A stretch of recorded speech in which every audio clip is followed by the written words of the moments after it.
The film starts at an uncharted cave system in Pennsylvania, 1,000 feet beneath the Appalachian Trail. Geologists are exploring the caves when they uncover some catastrophic species that would soon wreak havoc on Earth. The next scene shows a peaceful day. Our main character, Allie, is walking around her school. When she was just a child, she got into a car accident with her grandparents. The accident took her grandparents' lives, and it also resulted in her losing her hearing. Some schoolboys follow her behind, mocking her for not being able to hear. She notices them and just walks away, disappointed. Allie's dad, Hugh, a construction contractor, is just finishing up work with his best friend Glenn, who is an engineer. Glenn is complaining about their client, but Hugh tells him that he can't afford to lose any clients right now, since Allie will go to college soon. At home, Allie's mom, Kelly, is just arriving home from the supermarket. Her mom, Lynn, is living with them. Her youngest child, Jude, is busy playing games on the TV, but when his mom sees him, she tells him to do his homework first.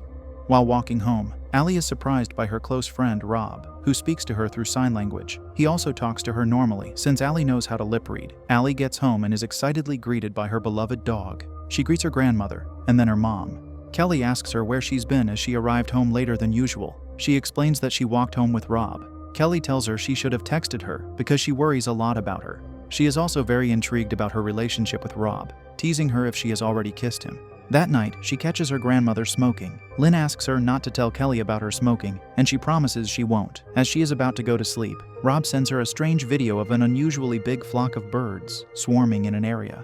Her dad also checks on Allie. He even teases and asks her about Rob after hearing about him from her mom. Allie shares that he is a really good person, who is even learning sign language just for her. She eventually falls asleep. In the middle of the night, her mom wakes her up, saying something's happening. In the background, helicopters can be heard passing by so closely. She goes downstairs to find her whole family watching the news. When she looks, the headline says cities in the United States are under attack. The news doesn't say what's attacking the cities, adding even more anxiety to the situation. Moments later, Glenn arrives and asks them what is going on. Another news channel broadcasts about infestation. Graphic videos of bloody human bodies on the streets are shown. Another video of a woman inside a car is shown, wherein monstrous sounds can be heard. She taped her child's mouth, and then she held a sign saying, "Don't make noise." Everyone is being warned to stay at home and stay silent. They suddenly hear loud noises outside, and when Hugh and Glenn check, it's fighter jets passing by, signaling that the situation is grave. They go back to watching the news and finally find out what's going on. The news tells about the scientists who blasted off an ancient rockfall that was sealed off for millions of years, and in the process set the ancient monsters free. Millions of those monsters fly out from the hole and are now spreading on the surface of the earth, attacking everything and everyone who makes noise. Allie expresses that the cities are the worst places to be in this situation. Realizing she's right, they decide it's best to get out of the city. Glenn is also going with them, and Jude decides to ride with him. The next scene shows a subway station. It's dark and quiet. Not one person is seen when the place would normally be bustling with thousands of commuters. People are inside the trains, keeping as quiet as they can be. A baby starts crying inside, and people around are immediately alarmed. One man decides to take away the baby, not willing to risk getting attacked by the monsters. The baby's mother tries to ask for help from anyone inside, but no one does. She decides to go with her baby. She starts walking, cooing her baby as silently as possible so as not to attract the monsters. However, the baby's pacifier falls, making the baby wail. The next second, the monsters start approaching, and the woman screams in fear while running away. The people inside the train could do nothing but watch. Allie calls Rob and tells him they are heading somewhere quieter. She also encourages him to come, but Rob's parents decide it's better to stay. Rob makes her promise that they will stay in touch with each other, and Allie promises. They stop by a gas station, and Allie steps out to let her dog, Otis, pee. As they are heading back to the car, Otis suddenly starts barking. Allie looks and sees that a man is approaching, pointing a gun at her. Hugh approaches and tries to make the man calm down, then asks what he wants. The man shoots a warning shot and tells him he wants his car keys. Hugh is about to hand it, but Glenn shoots him in the leg. Seeing that the man is down, Otis also runs to maul the guy. The man begs them not to leave him there, as the monsters will get him, but they know better than to let him come.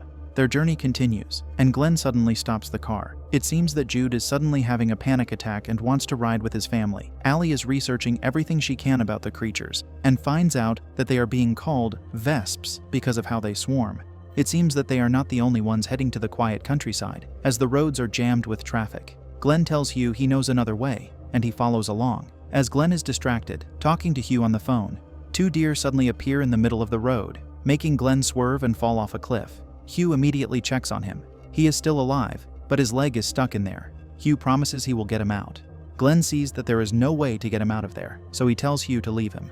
Glenn asks him to get his guns, and Hugh gives them to him. Then, as soon as he gets it, he tells Hugh that he will shoot him if he doesn't go. He tells him to take care of his family. Hugh promises that he will get help and come back. They all go back to the car, and Allie notices that Otis is sensing something. She tells her dad to turn off the engine, but Otis keeps barking. Then the Vesps appear. They keep scratching and bumping on the windows, almost breaking them. Glenn hears their screams and realizes he has to do something. He starts shooting, trying to attract the creatures, and he successfully does as the Vesps start swarming him. Meanwhile, as the Vesps fly to Glenn, Hugh figures he cannot control Otis and has to let him go if it means protecting his family. Allie is heartbroken upon losing her beloved dog. Silence follows after a moment. Kelly tells Hugh they cannot stay there. Hugh decides to try something and steps out of the car. Unfortunately, Lynn starts to feel breathless and starts coughing. Jude immediately hands her an inhaler. A Vesp hears her and starts pecking at the sunroof violently. Then, Hugh quietly picks up a metal object from the ground and throws it away, attracting the Vesp.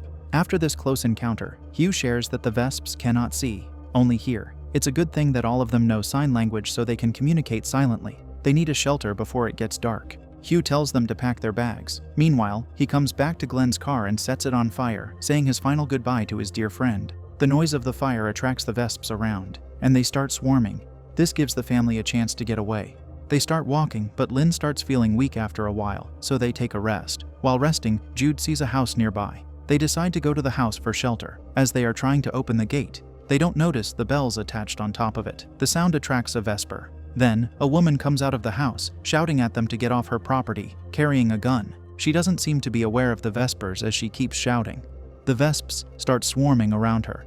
Hugh finds a passageway to the house and goes first so he can check the house. Once sure that there is no one else around, he tells his family to follow. Jude goes first, and Kelly goes last. Jude sees a rattlesnake inside the passage and gets frightened. A Vesp hears this and gets inside the passageway, attacking the hissing snake. Another Vesp attacks Kelly's leg, making her scream in pain. Hugh finds a wood chipper and turns it on, attracting the Vesps with its noise. As they swarm the machine, they get chopped to pieces. This gives the rest of the family the chance to safely cross to the house. Kelly's wound is so big and looks very painful. A few hours later, Lynn, who is a nurse, finds out that the infection in Kelly's wound is spreading fast. She states that Kelly needs antibiotics, and she has looked everywhere in the house already, but cannot find any. This makes Hugh decide to go out. He takes Allie with him and they walk to the town. Unbeknownst to them, a man dressed like a priest is watching them. They find an abandoned pharmacy. Inside, they see corpses rotting. Hugh gets the antibiotics, and just as they are about to go, Allie sees something pulsing inside one of the corpse's clothes. When she looks, she sees multiple Vesp eggs. It seems that the creatures are using human corpses as hosts to lay their eggs. One of the eggs rips open and a liquid spurts into Allie's face, making her gasp.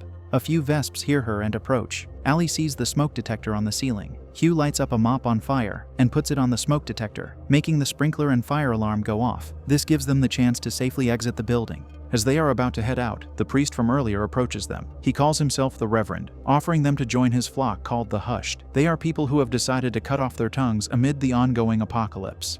They refuse him politely and continue walking home. They arrive with the medicine, and after a few moments, Kelly regains her strength.